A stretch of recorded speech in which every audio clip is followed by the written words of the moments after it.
Good morning. It's Good News Friday. It's a great time right now, I think, don't you think?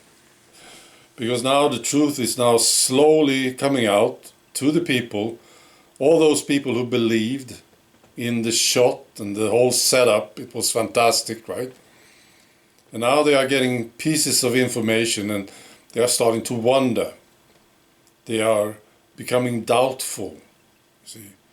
So this was just the flu? Yeah. Oh, so these lockdowns, they didn't work? You see, all these questions.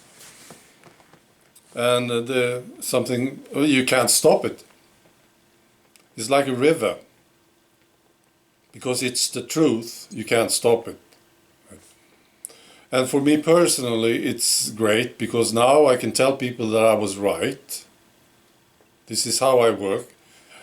When I do this, they hate it. They hate it. Really, they do. I do it anyway. Maybe you should try it. Yeah, it's really good. You know, I tell them, you didn't listen to me, did you? I tried to tell you. I was right, wasn't I? Yeah. Yeah, no, this is how I work. Right, so there's so many great stories. I want to tell you about this one because I love it. It's an article in one of the biggest newspapers here in Sweden. Right? Just a piece of information that's getting out there to the people, and it will make them think. Right? So this is an interview with a pregnant lady, a Swedish lady. She's 40 weeks pregnant. And she didn't take it, she will not take the shot, right? And she says it's because she's confused about the information that is coming from the authorities, right? I'm sure actually, this lady knows much more than what she's saying, but this is what she says. I became confused, right? And the article says that jabbing among pregnant Swedish women is low, according to the Public Health Agency, which is great. This just makes me feel good.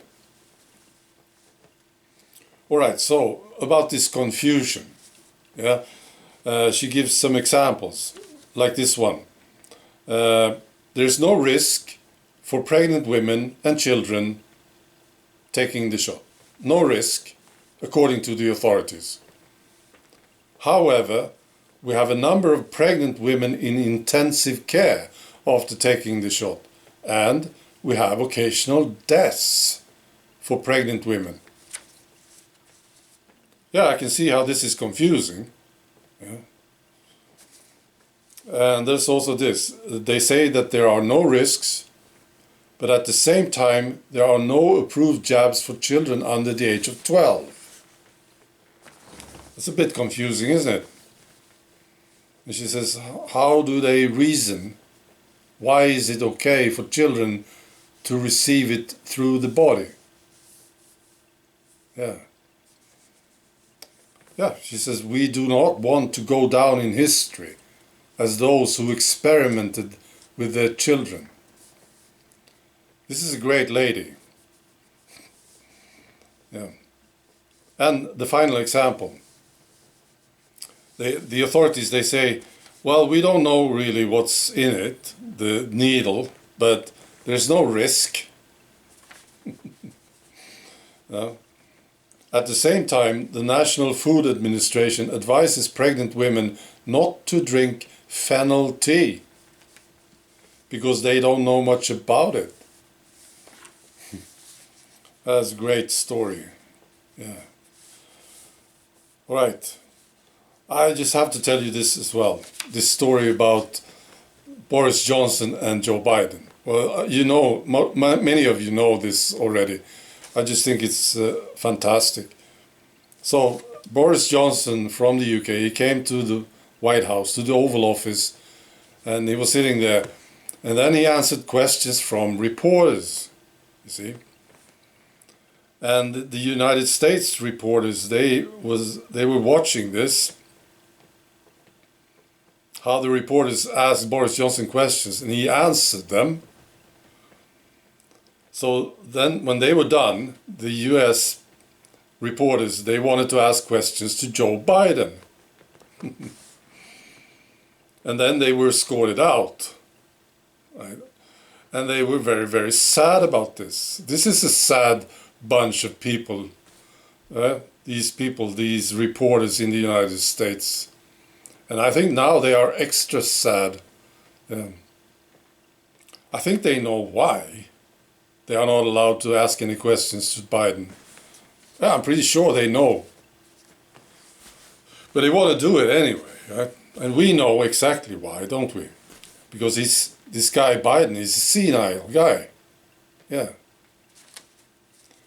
Yeah, that's right. And, you know, whenever he is answering questions, there's a big risk that the whole world will be laughing because it's so embarrassing and awkward.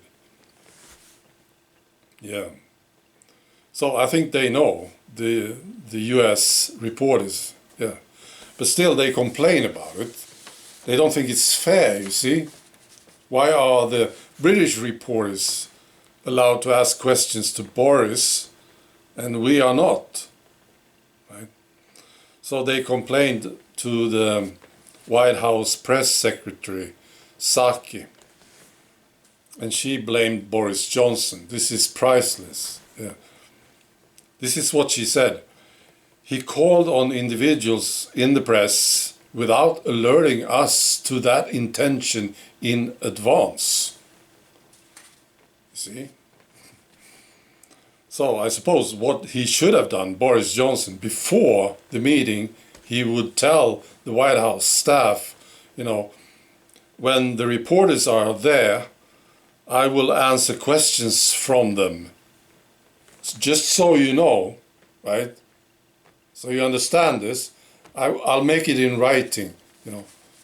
This is important information to you, apparently. Yeah, I will be answering questions. But he didn't. He just all of a sudden answered questions from the reporters.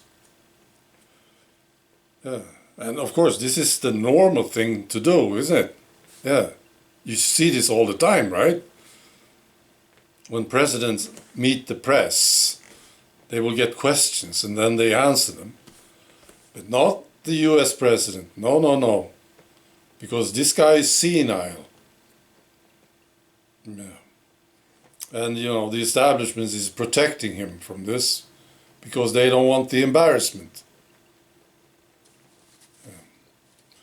You know, I'm almost afraid to ask you guys in America, how do you feel about this?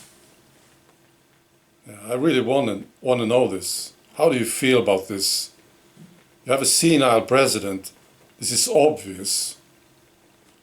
And now you have this situation where he's not answering questions and the establishment, they are stopping people from asking him questions. This must be embarrassing to you guys. Yeah. I mean, it's ridiculous, isn't it?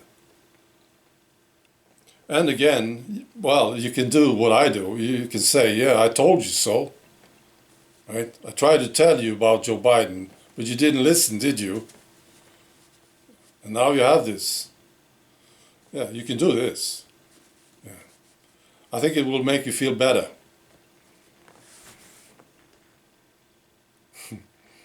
All right. I wish you a great weekend. Bye.